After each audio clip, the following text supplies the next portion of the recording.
There are not two prospects that have risen up our board more this season than Kamilla Cardoso and Alissa Pili. We'll break down their WNBA draft prospects and more on this Saturday edition of Locked On Women's Basketball. Ogunbowale for the win. You are Locked On Women's Basketball, your daily podcast on women's basketball.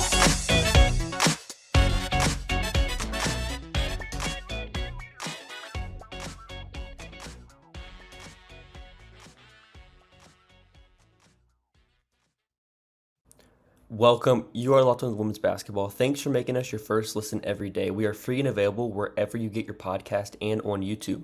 My name is Hunter Cruse. I'm your Saturday host, covering the WNBA draft and prospect scouting. I'm joined by my co-hosts M. Adler and Lincoln Shafer. M covers the WNBA with a focus on player development and the game within the game. Lincoln is our biomechanics guru and contributes to our WNBA draft coverage at Next. So before we get into this episode, if you're listening to this on YouTube, let us know in the comments below what you think about Pili and Cardoso as WNBA draft prospects.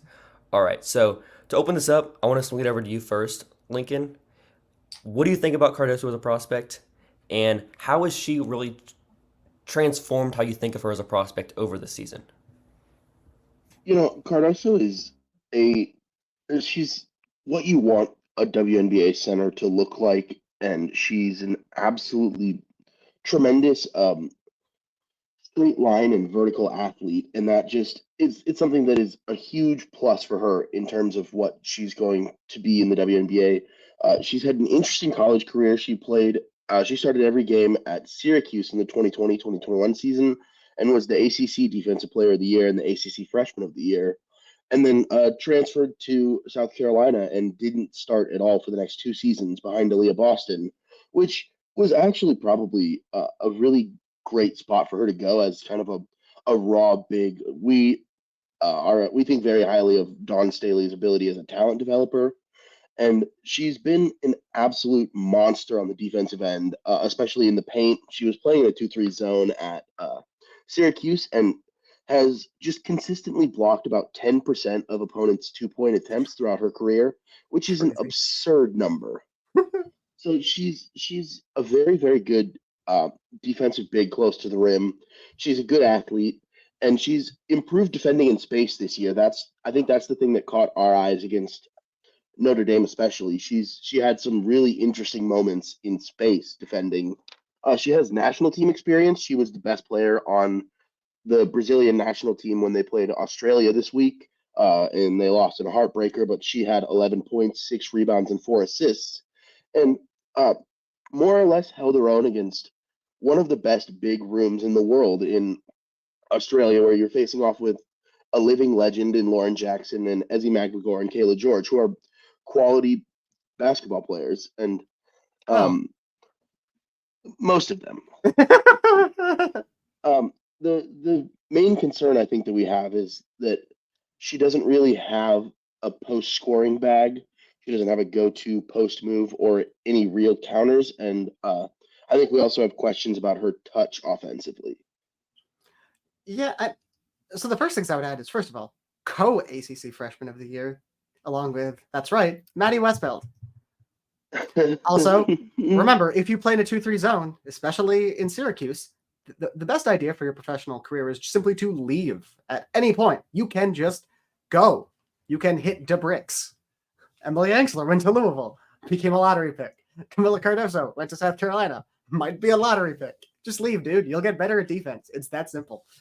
Anyway, on that end, I mean, I think the thing that stands out to me the most is, in addition to, Lincoln, those skills you talked about, I think it all comes from this really surprising ability for her. She really has an insane amount of dexterity, and that, when applied to sports and movement science, what dexterity refers to is the ability to solve a wide variety of movement problems in a wide variety of contexts. And she combines surprisingly good burst, great lateral quickness, really, you got to pay attention, but it's really good hip mobility and flexibility. And this rotational flexibility as well. She combines that all to be just really good at solving a lot of different problems when it comes to moving her body through space or through tight areas in the post, and being able to both contest finishes as a rim protector, but especially as we've seen this season, really improving, going out into space and handling bigs. In their game against Ole Miss a week ago, what you have is, because of how Coach Yo really likes to challenge opponents, and because of how that roster is constructed, you basically have to defend. There's 1 through 4 pretty much just all have the exact same skill set, which can be grating at times, but it's also an incredible challenge to you sort of on both ends. And what we see is, Kamilla Cardoso gets more than a couple possessions where she has to defend sort of a combo forward or maybe a smaller big on a middle ISO. And you can just see in this game, it comes up in the Notre Dame game, it comes up in Utah, the way that she's able to move her hips and the way that she's able to really flip her body in space. And especially when it comes to contesting finishes off the drive, especially, just be able to keep her frame in front, and on top of that, add her, small plus wingspan to be able to contest those finishes without being a big fouling problem. It's really impressive for someone of her size. And I think it's very hard to look at her and say that this is not someone who will obviously be, in today's day and age, given how post rooms still are in the W, it's very obviously someone who should be at some point an impact defender. And swinging it over to the offensive side of things, I think that's definitely my biggest worry. How she matches up against players that are also 6'5", 6'6", finishing. So here's a look at just past 6'6" plus center prospects as finishers, and kind of comparing it to where Cardoso's at. So, oh no, this was from a week ago, so it could be a little bit different now. But Kamilla Cardoso was at 57.4%. Stephanie Suarez was at 62%. Tierra McCown was at 69%. Nice. Kalani Brown was at 68%. Mercedes Russell was at 69%. Nice. Imani McGee-Stafford was at 72%. And then Brittany Griner was at 68%. So we're doing a little bit of a soldier, clown, soldier with that list. This is in the half court, and it's definitely a stark difference. Soldier, clown. It's definitely a stark difference between the best finishers and where we are with Kamilla Cardoso as a finisher. What do you guys think is the process that makes her finishing so tough for her, despite being 6'7"?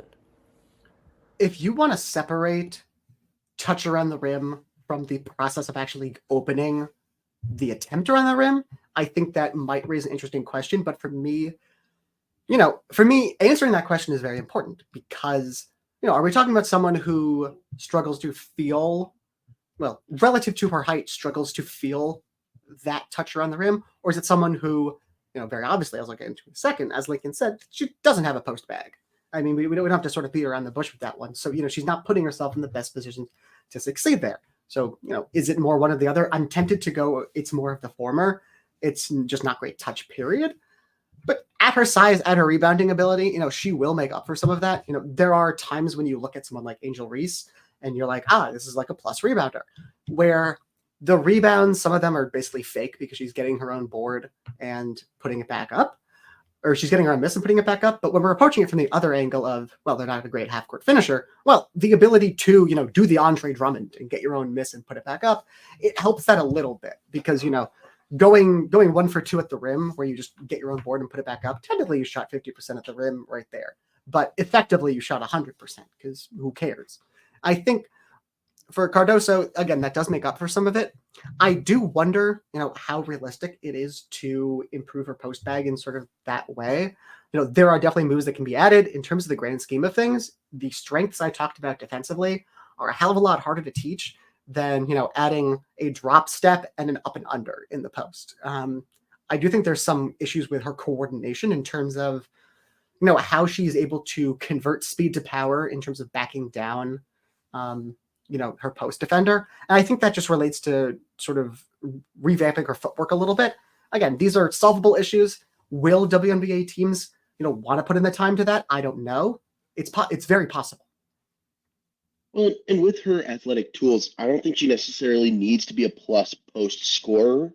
If she gets put into an offense that runs more pick and roll than they do at South Carolina, I think that she has a chance to be a very good roller with her catch radius and screening, and put her with a guard that can occasionally draw 2 to the ball, and you're getting her easy looks at the rim, and that's something that's obviously going to help her as a prospect.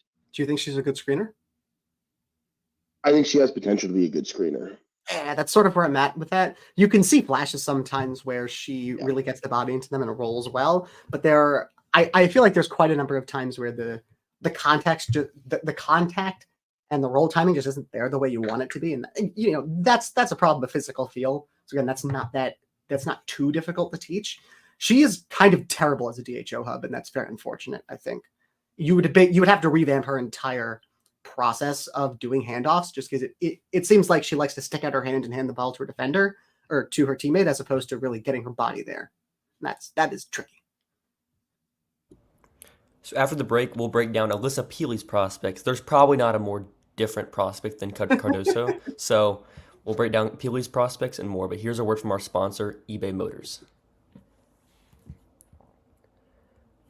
Our partners at eBay Motors have teamed up with Locked On Fantasy Basketball host Josh Lloyd to bring you some of the best fantasy picks each week all season long. Whether prepping for a daily draft or scouting the waiver wire, every week we're going to provide you with players that are guaranteed to fit on your roster. So let's see who Josh has picked for us on this week's eBay's Guaranteed Fit Fantasy Picks of the Week. If you're looking for value, Utah forward Taylor Hendricks is a good play after Utah's moves at the trade deadline. Josh Lloyd for Locked On Fantasy Basketball is going to help you win your fantasy championship, and eBay Motors knows a championship team is about each player being a perfect fit. Same with your vehicle. With over 122 million parts for your number one ride or die, you can make sure your lights stay running smoothly, brake kits, LED lights, roof rack, bumpers, whatever your car needs. eBay Motors has it, and with eBay Guaranteed Fit, it's guaranteed to fit your ride the first time, every time, or your money back. Plus, at these prices, you're burning rubber, not cash. Keep your ride or die alive at ebaymotors.com. eBay Guaranteed Fit is only available to U.S. customers. Eligible items only, exclusions apply. I'm your host, Hunter Cruse, and before we get into our conversation on Alissa Pili, I want to inform you that Locked On has launched the first ever national sports 24/7 streaming channel on YouTube. Locked On Sports Today is here for you 24/7, covering the top sports stories of the day with local experts of Locked On, plus our national shows covering every league. Go to Locked On Sports Today on YouTube and subscribe to the first ever national sports 24/7 streaming channel. So a few months back, we broke down Alissa Pili's matchup against Kamilla Cardoso, and that game was what really rose her into our draft board and wanting to look at her as a draft prospect. I know both of you have went back and watched Pili at USC and what you've seen now. For you, Em, what have you seen from Pili that is just different from what you saw in past seasons, and what makes you confident that she can translate to the next level? I mean, this is an entirely different player, right? Alissa Pili at USC was a player who had absolutely no business starting for a Power 5 program if she wasn't just, a freshman or I guess a sophomore at the next point. And Alissa Pili at Utah is a player who just won the Pac-12 Player of the Year last year over a pretty dang good Cameron Brink season in and of itself. Lincoln can definitely get into the specifics a little better than I can, but the vague outline is USC, since Cheryl Miller has hired a lot of terrible coaches up until Lindsay Gottlieb, they basically just kept hiring. They basically either kept keeping it in the family with awful results, or they tried to pull someone up who was like a rising star and turned out to just be crap. It's USC. You have a lot of money. Just pay someone who's good. That's how they got Lindsay Gottlieb. Lindsay Gottlieb is great. Lindsay Gottlieb is already the second most accomplished head coach in the history of USC women's basketball. It's really not that hard. But the issue with Pili being there was she, under Mark Track, he sucked. She lost her love of basketball. She was not particularly in shape. She ended up transferring to Utah, and both of those things changed pretty drastically under Lynn Roberts, as I'm sure Lincoln can detail. Yeah, she was flat out bad at everything her sophomore year. Her scoring efficiency was horrendous. Her turnover percentage was significantly higher than it has been at any point in her tenure at Utah. And then she gets to Utah and just decides that she has the deepest bag in college basketball and can score on any kind of defender. And the thing is that, you get a lot of volume scorers who score at high rates and have a bunch of different moves they can use to score that aren't necessarily the most efficient. Alissa Pili is having one of the most efficient high volume scoring seasons in the history of women's basketball. She's making 39% of her threes, 64% of her mid-range shots, and 60% of her rim shots. Like, I don't know. There's not really much she can do better offensively. And the She's 60% an of rim incredible shots is scorer. lower than last year, too. Yeah, she was a 66% rim scorer last year. She's incredibly quick for her position and built like an absolute bulldozer. She's going to get called crafty a lot at the next level because she is a crafty scorer. She's really good at using her body, her frame to create space around the rim with little bumps and pushes and just ways to get just enough space to create 2 points for herself. It's so fun to watch her play offense. Yeah, her athleticism, I think, is, for whatever reason, it's actually kind of subtle in a way that you wouldn't expect. Like, she, at her size and at her build, she has insane burst. Her short area quickness, her ability to move through a phone booth, especially with that handle you talked about. I mean, her handle for a player who projects to be a 4, it's probably the best we've seen in recent history. Just the ability to get wherever she wants with it. And, I would say until through last year's draft, I think the best finisher, and, finishing as a skill independent from size, the best finisher in draft history was Tiffany Hayes, coming out of UConn back in 2012. I'd say that pretty easily. Alissa Pili has blown that away. Alissa Pili is the best finisher in draft history, and I have no qualms about saying that. She absolutely does things in the post that leave me speechless that I've never seen before. The way she chains moves and just makes shit up is absolutely ridiculous. And she does this to Kamilla Cardoso. She does this to Ashlyn Watkins. She does this to Raya Marshall. She does this to Cameron Brink and Kiki Riofan. I think there was a game against USC this year where I'm pretty sure Alissa Pili shot, I think, like 9 of 11 or 11 of 13. Again, guarded almost entirely by Raya Marshall, who's one of the best rim protectors and post defenders in the entire country. It's insane. And yeah, the shooting form is kind of long. You can ask yourself, how does this translate to the next level? But who cares, man? She's 39% 3-point shooter, and she gets it off when, even a center with a 6'8.5" wingspan like Cardoso is just giving her a bit of space. It doesn't matter. And she's also, I would say, probably at least an average passer for the position. She's certainly good on the drive, and you're going to want her driving a heck of a lot. And what do you guys think about her ability to work out of DHOs at the next level? And as like a screener? She sets like crushing screens. She is so strong, and it's kind of scary to watch. She's great faking out of DHOs. She sets her chemistry with John Neepkins in DHOs and pick and rolls both is so fun, and it hurts me so bad that Neepkins is out for the season. That's such a fun tandem, and they're just Utah's offense is really fun to watch in general. Yeah, I'm definitely a lot surprisingly lower than Lincoln on her screening. I don't think she's a particularly great screener in terms of, combining the impact on the chaser's route and the timing. I think together those aren't great for her. I don't think that's terribly difficult to teach, but it's also, there's not an elite feel there for me in the way you might want. But again, yeah, her ability to really sell the keeper is excellent, and she gets just wide open off those. She is definitely an excellent, I think, handoff hub, and I think that makes up for some of the issues. If you're not a great screener in that way, but you're a great handoff hub, you don't need to run a pick and roll. You just run a chase instead, and or a get, and that just makes up for it. I also think, regardless, she has really, really good timing on slipping or rolling out of the screen, even if it's not a great screen itself. So, we're not talking about someone who can't set it here. Also, I went and checked against USC. She had 37 points on 13 of 16 from the field. That's good. Before we get to our final break, I want to ask the defense. Based on everything we've talked about, if you just ignore the defense, this is a lottery pick. This is a top 3 pick. Yeah. The defense, She's not a 5. Do you want her defending superstar 4s? No. Do you want her defending 3s? No. Oh, geez. Well, she's not a 3.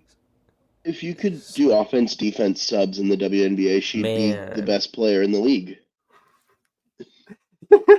Yeah, I mean, I think rough. she's solidly a 4 in terms of position, in the way that, like, she has. It doesn't really matter what position you put her at, whether it's a 4 or the 5. She's going to get what she wants offensively. I think, and she has played well with bigs before, so I don't think it's too much of an issue, especially with the way that her game very much goes outside in. It's really not an issue playing her next to a 5, although you would want a 5 who can at least space based on their movement, if not based on their shooting.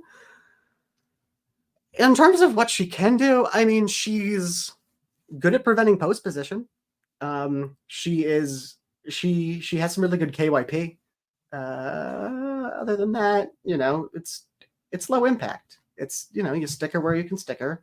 And, the W, it has a lot of poor defenders at different positions. And, she'll never start, is sort of where we're at here with what we're talking about. But you don't need her to start. You just have her score a lot of points off the bench, right? I hope. She's going to get buckets. And in segment 3, we'll talk about team fits for both Cardoso and Pili and where they are on our draft board. Are you the kind of driver that likes to push things a little further? Even wonder what adventure what could be around the corner? Our friends at Nissan have a lineup of SUVs with the capabilities to take your adventure to the next level. The 2024 Nissan Rogue is perfect for city drives and great escapes. Class exclusive Google built-in is your always updating assistant to call on for almost anything. Gone are the days of connecting your phone. Google Assistant, Google Maps, and Google Play Store are built right into the 12.3-inch HD touchscreen system. The 2024 Rogue is the perfect mid-size crossover for your next adventure. Nissan's incredible lineup also includes a 2024 Nissan Armada will change what you expect from a full-size SUV. Picture a rugged 4x4 that can seat up to 8 in first luxury and style, tow bigger and explore further in the 2024 Armada. Take the Nissan Rogue, Nissan Pathfinder, Nissan Armada, and go find your next big adventure. Shop nissanusa.com. All right, so for segment 3, I want to open up by saying, Alissa Pili, can you please go to Washington? Please. As you were talking about a 5 that could space, good off-ball movement, that's what you want in Washington. Good defensive infrastructure. What do you guys think about that? Alissa Pili in Washington. That was also on my short list. She needs defensive infrastructure. Washington needs a bucket. It's a great fit. I'm looking. I'm looking at the draft slots around the league, and based on everything you're saying, I think, Dallas Wings and Chicago Sky. Here we come. Dallas can play at the 2. I know she would be the best passer other than Satu in their starting lineup. She would be their 1. I know that they don't have a first round pick anymore, but backing up Nneka Ogwumike in Seattle would also be a fun spot for Pili. Or just any of the good teams that are looking for a bench punch. New York, call Alissa Pili. Vegas, call Alissa Pili. Why not? She's a good fit for instant offense off the bench. I mean, depending on who goes back to school, step it to the Minnesota Lynx. Yeah, they have a lot of 4.5s there. It would work there. There are just a lot of teams, I think, overall in the draft order who could serve to have her, and we don't know where she's going to end up. She could end up, as high as the sort of latter end of the mid first round. She could end up, I don't think she's going to last until like 15, 16, just because there's going to be enough players who go back to school that, our board is kind of already thin as it is, at least in comparison to a couple of years ago. So it's hard for me to imagine her lasting that long, even though, again, she doesn't really project to ever be a starter. All right, what about Cardoso's fit? I know originally we were excited about Phoenix, but with that pick going to Chicago, do we like Kamilla Cardoso as a Chicago Sky? No. I mean, why no, not? we do not. Why No. not? Save Put her into the Cardoso. Put her into the Elizabeth Williams Academy for bigs. The Elizabeth Why Williams not? Academy for bigs that most certainly did not come from Chicago. No, dude. I mean, most players should just not go to. Well, I was going to say most players shouldn't go to Chicago, but also most players aren't going to Chicago, and that's why Ka wanted to leave. So, she could go to LA at 4. She could go to LA at 2 if Brink doesn't come out. She could go to Chicago at 3. Maybe Teaspoon immediately proves that she's probably not a WNBA caliber decision maker and drafts Rakia Jackson number 3. It's hard to imagine Cardoso slipping out of the lottery again, just because of the players that we expect to return, given the fact that there's just not a lot more players with upside, even though, we're probably going to have, just in terms of us, we're probably going to have JC Shelton above her. We're almost certainly going to have Aaliyah Edwards above her. But comparing what we have in terms of that and versus, what the W values and what Cardoso's upside is, it's hard to see her going past the lottery. I mean, if she goes to Dallas, I will personally go to Greg Bibbs' house, and I mean, but if Cardoso does slip, I think Washington would be fun. I was going to say Washington at 6 is definitely like the very last spot she could last to, and that would rock. That would be great. No, that'd be great. And then in terms of, I'm curious, Hunter, in terms of grade, what grade do you have on each of these two players? For Cardoso, I have a 45, I think. And for Pili, I'm like around a 30 plus or a 40. I'm leaning 40 right now for Pili. Yeah, let's go. What about you, Lincoln? I think I have a solid 50 on Cardoso, especially if you put her in an environment where she can play defense and pick and roll, and that's a great fit for her. And Pili, I'd also be right at about a 40. Her offense is great. The defense is, I don't want to talk about her defense. So, I'm pretty much in the same spot as Lincoln in terms of grades. For me, with where Cardoso goes, if we were doing a prospect board of players under 25 or whatever in the W, depending on where she goes, if she goes to Minnesota, I could see, sort of a post-draft grade. I could get definitely closer to like a 55 if she goes there. If she goes to Washington, if she ends up somewhere like Dallas or Chicago. Then it could probably be closer to like a 45. But, bang on 5 for me. And yeah, soft 4 on Pili, I think. Probably more like a hard 4. And I think there are ways that Pili can play within a bench that makes her closer to a 45. But, again, we're not doing this with team context in mind. I am curious, though, specifically on Cardoso, because we know about Pili. Specifically on Cardoso, when we're comparing her to, post players that are going to come out in the forthcoming years, compare her to Janiyah Barker, to Kiki Riaffin, Anissa Morrow, Lauren Betts, Ashton Watkins. I'm wondering if all those players, I think like 5 players or 6 players I just mentioned, if they were all available in this draft, where would you rank Cardoso? I'm higher on Lauren Betts than I am on Cardoso, I think. I think I would also have Watkins and Barker ahead of Cardoso. In addition to Betts? In addition to Betts. Betts and Cardoso are kind of in the same tier, the same boat for me. Mm-hmm. Yeah. So it's in the 3rd or 4th range. I think that's perfectly fair. Betts and Cardoso, I think, are very similar largely. So it feels like Betts has a lot more sort of feel, if not skill, on offense, where, Cardoso has that sort of really impressive dexterity I talked about. So yeah, Cardoso is a better athlete. Betts is a better finisher. Yeah, that's perfectly fair. Either way, we're talking about an impact big, and I think that for sure. that thankfully does speak to the level of top half of the first round bigs we're going to get in these coming years, especially after the past couple years. I think outside of Boston and Kira have mostly left us wanting. And we talked about it with Cardoso's defense being improved. How does she compare as a defender to players like Tiara McCowan, Kalani Brown, and do you think she's just a more valuable player than them In terms of She's a defense, much better in defender than terms of Tiara McCowan. just like playoff value, being able to add value to a playoff team?